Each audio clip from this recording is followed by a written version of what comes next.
In this video, we are going to talk about erythrocyte sedimentation rate, ESR.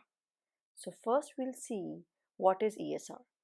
ESR is the rate at which the RBCs settle down, or we can say that if you mix blood with anticoagulant and we keep a column of blood undisturbed for an hour, the plasma supernatant that is separated out at the end of 1 hour, the measure of that is ESR. There are certain normal values of ESR in males and females. In males, it's 0 to 5 millimeter, and in females, it's 0 to 8 millimeter. ESR is influenced by certain factors like Rolex formation. Rolex formation is a term used to describe the piling or stacking of a group of RBCs.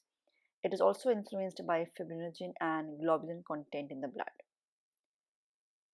So there are certain conditions that increase or decrease ESR.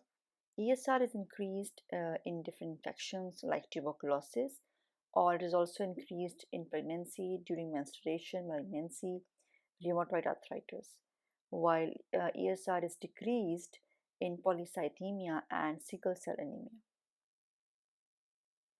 So now let's talk about the significance of ESR.